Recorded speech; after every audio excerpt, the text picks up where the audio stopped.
Sometimes the hardest truths come wrapped in birthday candles and forced smiles. I'm going to tell you about the moment I realized I'd raised three strangers and what I did about it. But let me start at the beginning, because this story isn't really about a house. It's about what happens when love gets measured in dollar signs. My name is Charlotte Reynolds, though most people call me Lottie. I'm 74 years old now, sitting in my lawyer's office on a Tuesday afternoon in October 2025, looking at a document that would change everything. Through the window behind Mr. Peterson's desk, I can see the city skyline, the same view I've watched change over 50 years of selling real estate in this town. I've helped hundreds of families find their dream homes, negotiated countless deals, walked through thousands of properties. Ironic, isn't it, that I'd spend my whole career understanding the value of houses, only to learn that my own children couldn't see past the price tag on mine. I'm a practical woman, always have been. Short hair.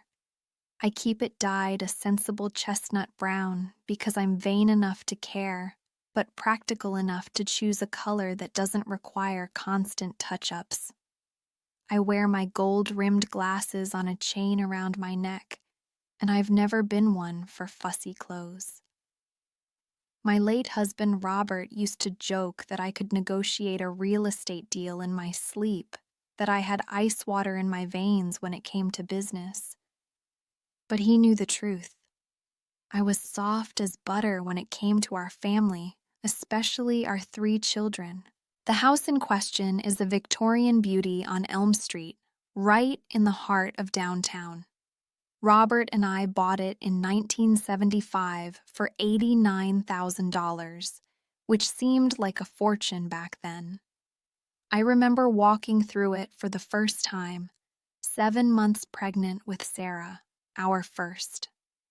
The real estate agent, an older woman named Dorothy who would eventually become my mentor in the business, pointed out all the character features: the original crown molding, the pocket doors, the window seats. But what sold me was the oak tree in the backyard. It was already old then, maybe 80 years, with branches that spread like welcoming arms. "Our children will climb that tree," I told Robert, and he smiled that smile that made me fall in love with him in 1972 at a church social where I'd worn my best Sunday dress and he'd spilled punch on his tie trying to impress me. We raised 3 kids in that house. Sarah was born in 1976, Mark in 1979, and Lisa in 1982. Different decades, different childhoods in some ways, but all rooted in the same place. I can close my eyes and see them.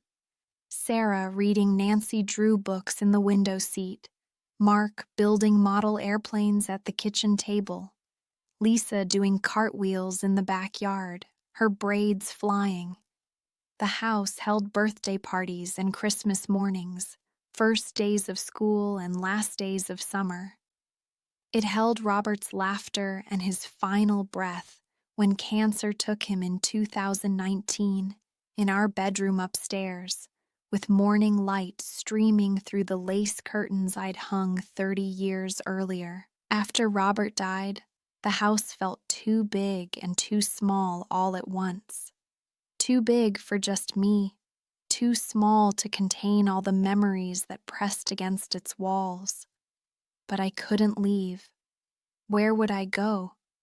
This was where I'd loved and been loved, where I'd raised my family, where every creak in the floorboards was familiar as my own heartbeat. The oak tree was over 130 years old by then, and I felt a kinship with it.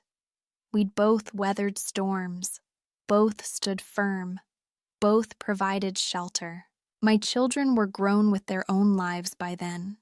Sarah lived in Portland, working as a marketing executive for some tech company I didn't fully understand. She'd married Richard in 2003, divorced him in 2015, and seemed content enough with her life of conference calls and business travel. Mark was in Seattle with his wife, Amanda, and their 2 teenagers. He managed a car dealership, good money, but he was always stressed, always worried about sales numbers and quarterly reports. Lisa was closest geographically, living just 40 minutes away in the suburbs with her husband James and their 3 young children. She'd followed my path into real estate, though she worked for a different firm. The first crack appeared in 2023, 2 weeks after my 72nd birthday. I'd gone in for my annual mammogram, something I'd been diligent about ever since my sister Margaret died of breast cancer in 1998. The callback came on a Wednesday. More imaging needed, then a biopsy, then Dr. Martinez sitting across from me in her office, her brown eyes kind but serious, telling me they'd found a small tumor. Early stage, very treatable. The survival rate was excellent. I called my children that evening. Sarah said, "Oh, Mom, that's terrible, but thank God they caught it early." Mark said, "You'll beat this, Mom. You're tough." Lisa cried and said she'd drive down that weekend to be with me. The surgery was scheduled for 3 weeks later. It went well. Dr. Martinez was pleased with how clean the margins were. The oncologist recommended a short course of radiation, just to be safe, but no chemotherapy needed. "You're very lucky, Mrs. Reynolds," he told me. 5 years from now, this will just be a blip in your medical history."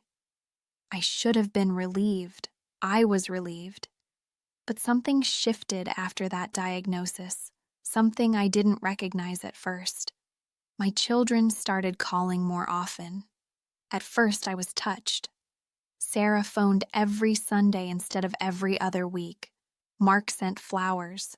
Lisa visited twice a month instead of twice a year. But the questions started creeping in, subtle at first.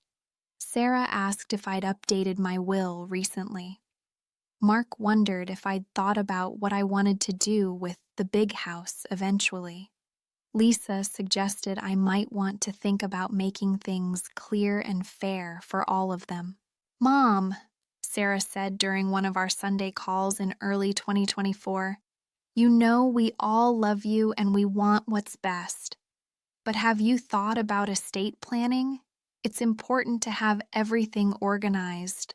I told her I had a will, that Robert and I had set everything up properly years ago. Everything would be split equally among the 3 of them. "But what about the house specifically?" she pressed. "It's worth so much now. The market's crazy. A Victorian in that location, it's got to be worth close to $2 million. $1.8 million, I said, because I still kept track of real estate values, old habits. "But I'm living in it, Sarah. I'm not dead yet." She laughed, but it sounded forced. "Of course not, Mom." I'm just saying it's something to think about. That conversation planted something uneasy in my chest. Over the next few months, all 3 of my children found ways to bring up the house. Mark suggested I might want to downsize to a condo, something more manageable.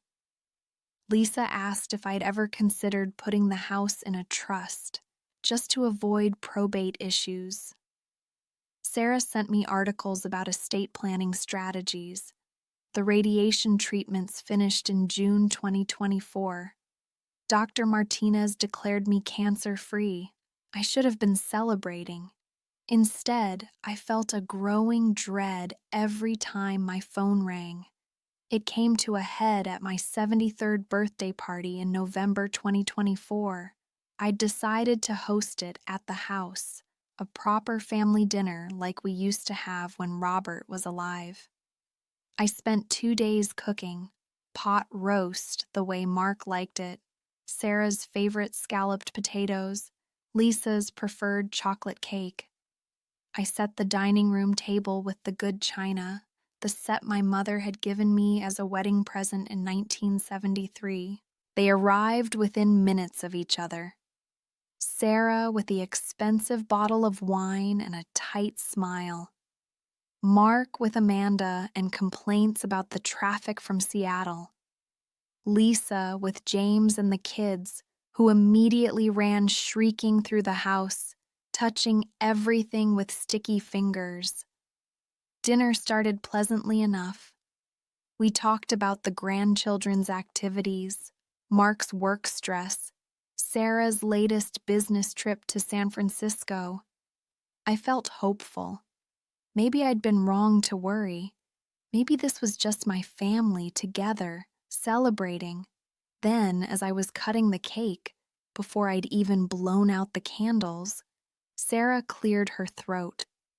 "Mom, we've been talking," she began, and I felt my stomach drop. "The three of us. We think it's time we had a serious conversation about your plans for the house." I set down the cake knife. "Sarah, it's my birthday."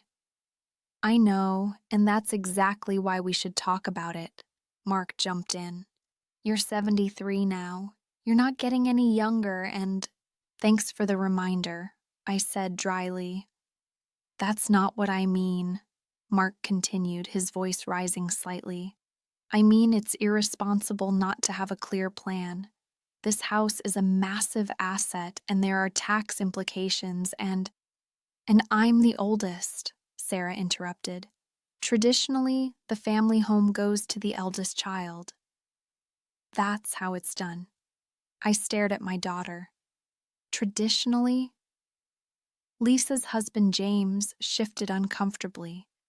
Their youngest child, Emma, started crying in the other room, but Lisa ignored her. "Actually," Mark said, his jaw tight, "in most cultures, the family property passes to the sons. I'm the only male heir. It makes sense." "That's the most sexist thing I've ever heard."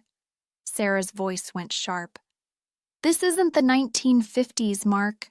You don't get special treatment because you have a Y chromosome." "I'm just saying there's precedent." "You're just saying you want the most valuable asset for yourself," Lisa finally spoke up, her voice trembling. "Neither of you deserve it. I'm the one who actually visits Mom regularly. I'm the one who drove down every week during her radiation treatments.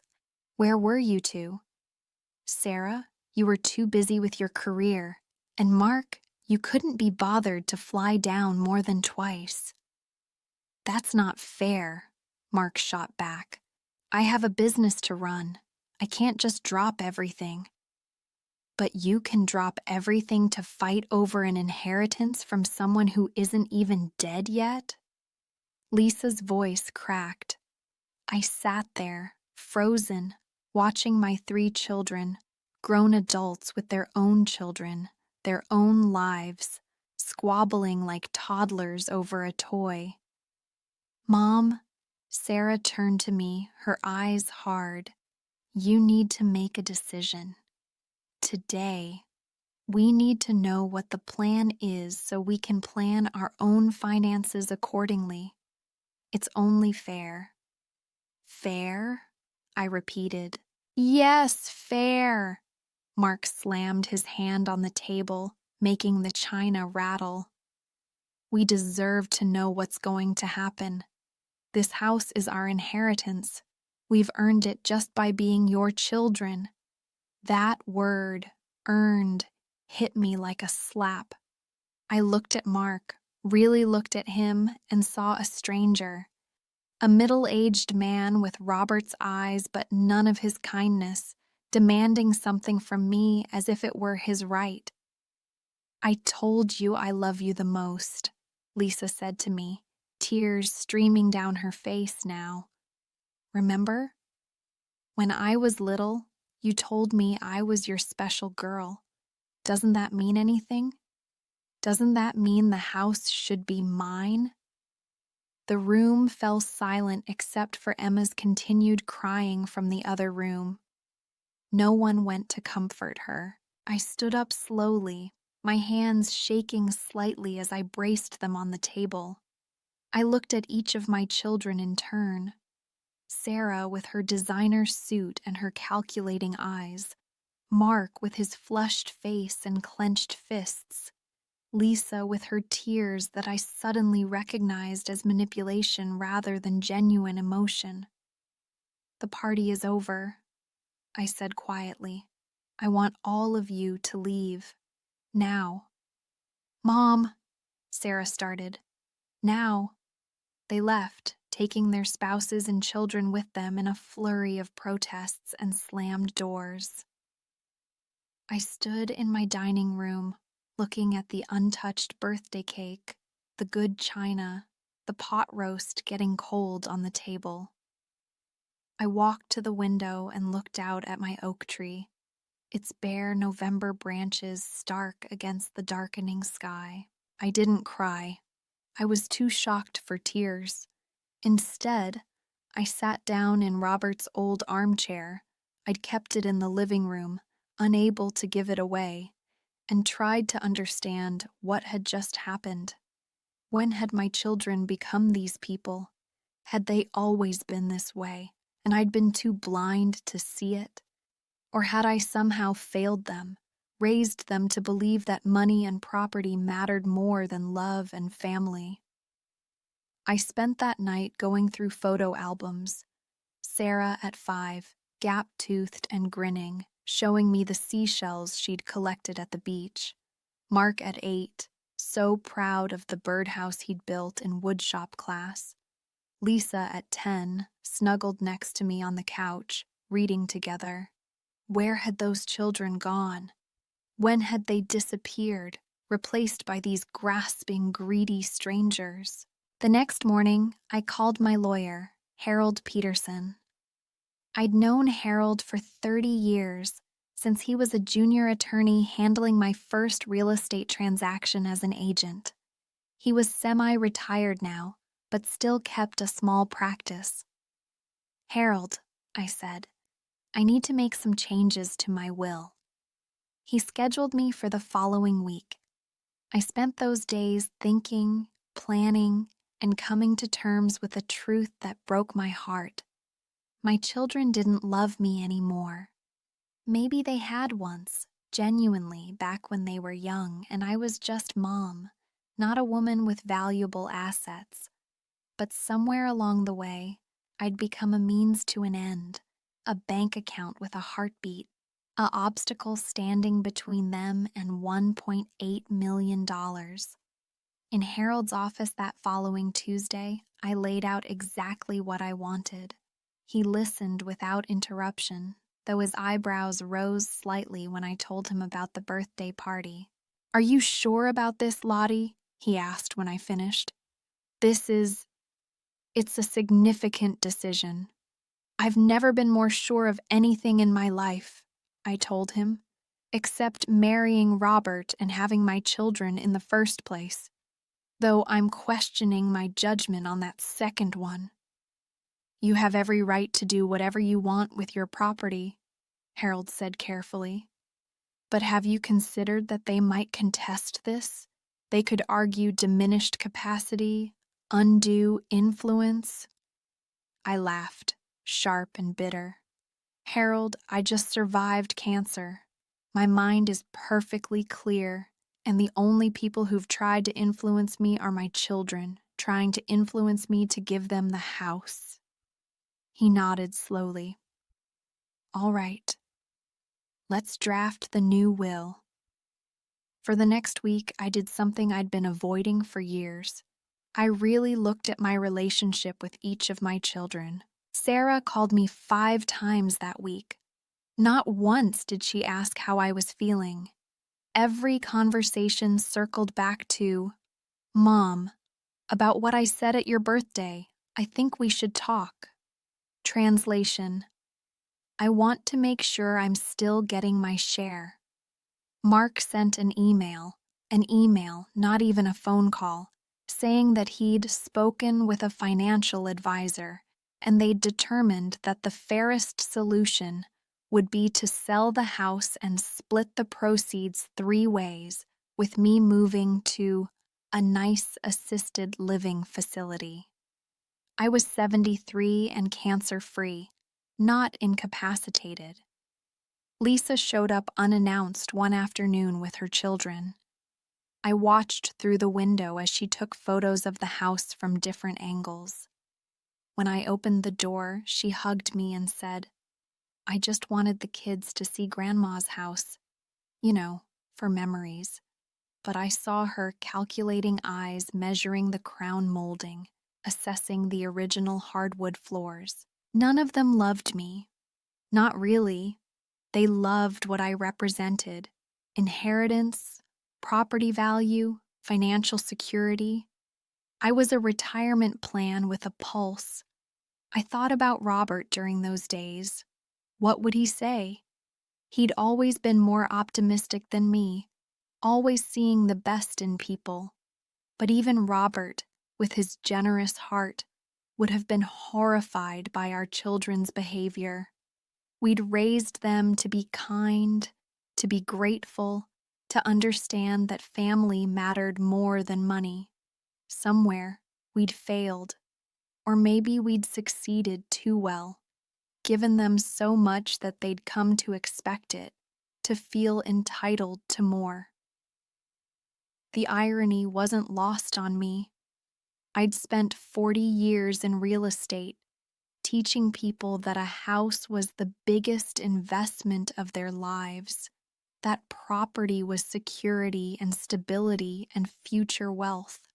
And now my own children were proving that philosophy taken to its extreme, where a house stopped being a home and became just another asset to fight over. 2 weeks after my birthday, Harold called to say the new will was ready for signing. I drove to his office on a gray December morning, the kind of day where the sky presses down heavy and close. The new will was simple and clear.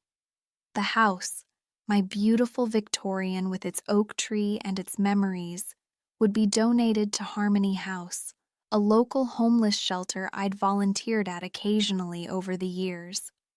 They'd convert it into transitional housing for families trying to get back on their feet. Everything else, my savings, my investment accounts, my life insurance policy, would be split equally among Sarah, Mark, and Lisa. About $150,000 each, a substantial sum, but nowhere near what they'd been expecting. I signed the documents with a steady hand. Harold witnessed it along with his paralegal. It was done. "When are you going to tell them?" Harold asked. "Soon," I said. "I want to see their faces when they realize what their greed cost them." I waited until the week after Christmas. I'd spent the holiday alone by choice, declining all 3 children's invitations.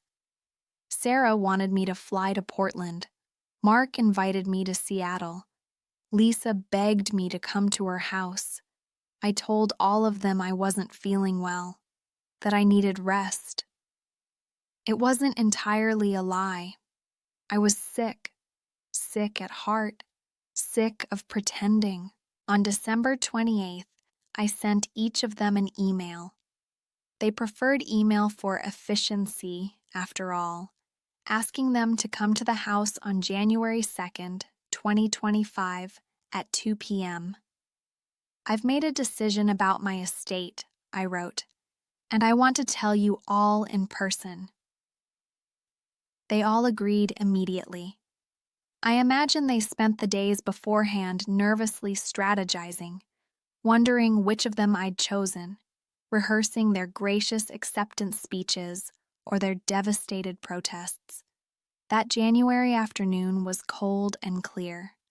I'd made coffee and set out some cookies, like this was a normal family gathering. They arrived separately this time, no coordination. Sarah came first, 15 minutes early, dressed in what I recognized as her power suit. Mark came right at 2, Amanda notably absent, 5 minutes late with red-rimmed eyes, clearly having worked herself up crying. We sat in the living room, the same room where I'd rocked each of them as babies, where we'd opened Christmas presents and celebrated graduations and mourned Robert's death. The afternoon light slanted through the windows, illuminating dust motes in the air. "Thank you all for coming," I began, my voice steady. "I know you've been anxious about my plans for the house and my estate." All 3 of them leaned forward slightly, like dogs pointing at game. "I've given this a lot of thought, especially after my birthday party." I paused, watching them shift uncomfortably. "I've made my decision, and it's final." Sarah opened her mouth, probably to launch into whatever argument she'd prepared, but I held up my hand.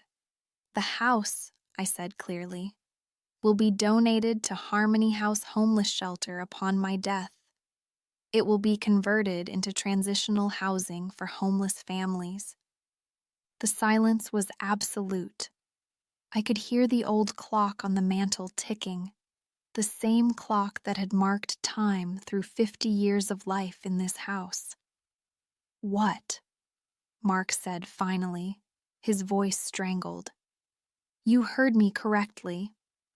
The house will go to Harmony House. My other assets, my savings, investments, life insurance, will be divided equally among the 3 of you, approximately $150,000 each." "You can't do that!" Sarah jumped to her feet. "That's insane! That house is worth $1.8 million. I know. I'm a real estate agent, remember? I know exactly what it's worth." "Mom, you're not thinking clearly," Lisa said, her voice trembling. "This is because of your cancer, the stress. You're not—" "I'm perfectly clear-minded, Lisa. In fact, I've never seen things more clearly than I do right now. This is because of the birthday thing, isn't it?" Mark stood up, his face flushed. "We were just trying to have an honest conversation about circling me like vultures while I'm still alive." I stood too, facing all 3 of them. "About treating me like an obstacle between you and money? About fighting over my house while I'm still living in it, while I'm still here, still breathing, still your mother?" "We weren't—" Sarah started. "Yes, you were. You were treating me like I was already dead, like I was just a problem to be solved, an estate to be divided. None of you asked me how I was feeling after my cancer diagnosis. Not really. You asked about my will. You asked about my plans for the house. You sent me articles about estate planning and suggested I move to assisted living. We were trying to help," Lisa cried. "No, you were trying to get what you thought you were entitled to. That house isn't yours. It never was. It's mine and Robert's. We bought it. We made the mortgage payments. We raised you there, yes, but that doesn't mean you own it. Your childhoods are memories, not property rights. So you're just giving away our inheritance?" Mark's voice was cold now. "Giving it to strangers instead of your own children?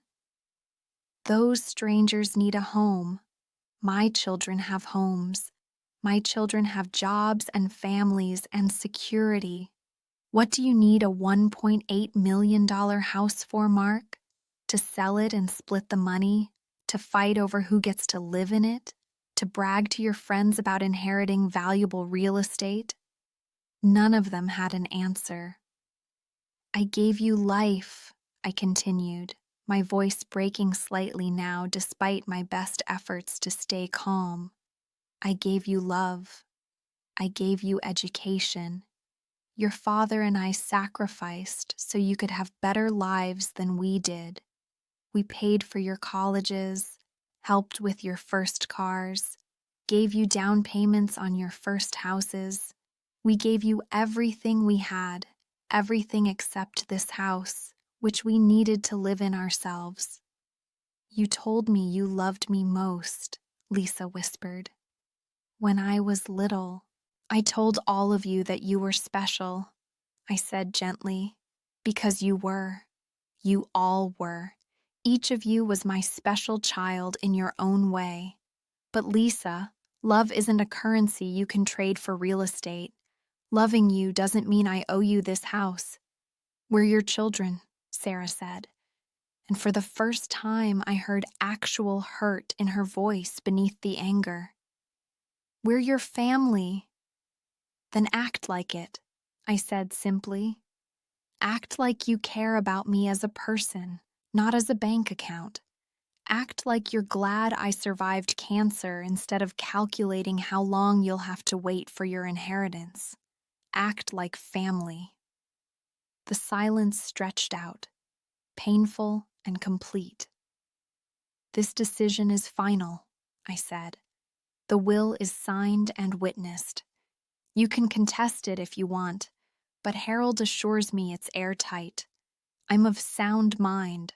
I wasn't coerced, and I have the right to do whatever I want with my own property. You're punishing us, Mark said flatly. No, I shook my head. I'm choosing to give this house meaning. It meant something to me and your father.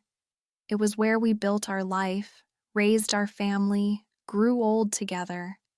You three made it clear that it only means money to you. So I'm giving it to people who will appreciate it for what it really is, a home, a place of shelter and safety and new beginnings. Sarah gathered her purse, her movements stiff. I can't believe you're doing this. I can't believe you forced me to, I replied. They left one by one. Mark slammed the door. Lisa sobbed all the way to her car. Sarah turned back once, opened her mouth as if to say something, then closed it and walked away. I watched them drive off from my living room window, then walked through the quiet house. In the kitchen, the same kitchen where I'd taught them to bake cookies and make scrambled eggs. In the dining room, where we'd had thousands of meals together. Up the stairs, they'd thundered down as children, racing each other to breakfast. Past their old bedrooms, now guest rooms that rarely had guests. Out to the backyard, to my oak tree. I put my hand on its rough bark, feeling its solid presence. This tree had been here before me and would be here after me, and soon it would shade families who really needed shade, children who'd never had a backyard tree to climb. That was over 9 months ago now. I'm still here, still healthy, still living in my house, tending my garden, volunteering at Harmony House once a week to see where my future legacy will go. The director, a woman named Patricia, almost cried when I told her about the donation. Do you know how many families we turn away every week? She asked. How many kids sleep in cars because we don't have room? This house will change lives, Mrs. Reynolds. My own children call occasionally now. Dutiful calls, careful conversations. Sarah phones every other Sunday. Mark sends brief emails checking in.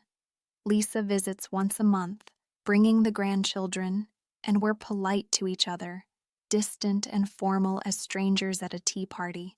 They've tried to apologize in their ways. Sarah sent a long email about how she'd been stressed with work and didn't mean to sound mercenary. Mark came by once and said he'd overreacted to the estate issue. Lisa brought flowers and said she understood why I was upset. but none of them have said the one thing I'd need to hear to forgive them. Mom, you're more important than any house. I'm sorry I made you feel otherwise. They can't say it because they don't mean it. I see it in their eyes when they visit, the way they look around at the original woodwork, the high ceilings, the gleaming floors I keep polished. They're calculating what they lost, not appreciating what we still have time to rebuild. Harold asks me sometimes if I ever regret my decision. I don't. I sleep soundly at night knowing that this house, this beautiful, memory-filled house, will do real good in the world. It will shelter families trying to escape domestic violence. It will house mothers working 2 jobs to get back on their feet. It will give children a safe place to sleep and do homework and just be children. That's worth more than any amount of money. That's worth more than appeasing children who forgot that love isn't about inheritance. I'm 74 now, still healthy, still independent.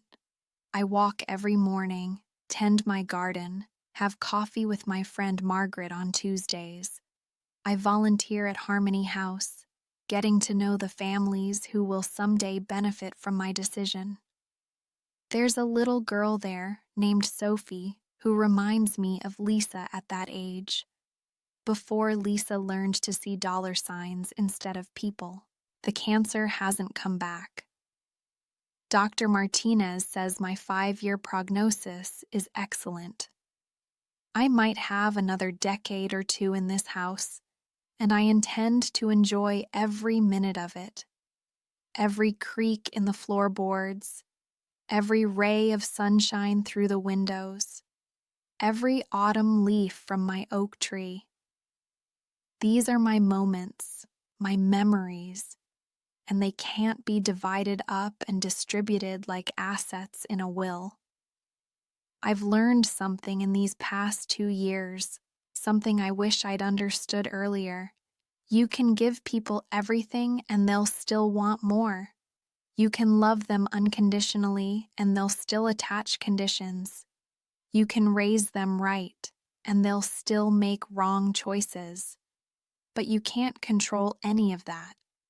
You can only control your own actions, your own choices, your own legacy. My legacy won't be 3 children fighting over property. It will be families finding shelter, mothers finding safety, children finding home. That oak tree in my backyard will shade people who need shade. These rooms will echo with the laughter of people experiencing joy after hardship. I think Robert would approve. I like to imagine him sometimes, sitting in his old armchair, that smile on his face, saying, "That's my Lottie." Always practical, but with a soft heart underneath. Sometimes I wonder if my children will ever truly understand what they lost. Not the house. They never really had that to lose. But me. The mother who would have welcomed them with open arms if they'd just come to visit without ulterior motives. The grandmother who would have spent hours with their children, sharing stories and baking cookies and being present. The woman who survived cancer and wanted to celebrate life with her family, not fight about death and inheritance. But that's their journey to take or not take. I've made my peace with it. I'll die someday. We all do. But when I go, I'll go knowing that I stood up for myself, that I chose meaning over money, that I refused to reward greed and selfishness. I'll go knowing that this house, this beautiful testimony to my life with Robert, will continue to be a home long after I'm gone. That's enough. That's more than enough. And if my children can't understand that, then I raise them poorly, and the best thing I can do is ensure that my final act as a mother is to teach them that some things Integrity, principle, compassion matter more than inheritance. The oak tree is shedding its leaves now as October turns toward November. Another winter coming, another cycle of seasons. I'll be here to see it, God willing. And when I'm not, someone else will be here. Some family starting over. Some child looking up at those branches and feeling safe. That child won't know me, won't know Robert, won't know the Reynolds family history, but they'll know that someone, somewhere, cared enough to give them a home. And isn't that what family was supposed to be about all along?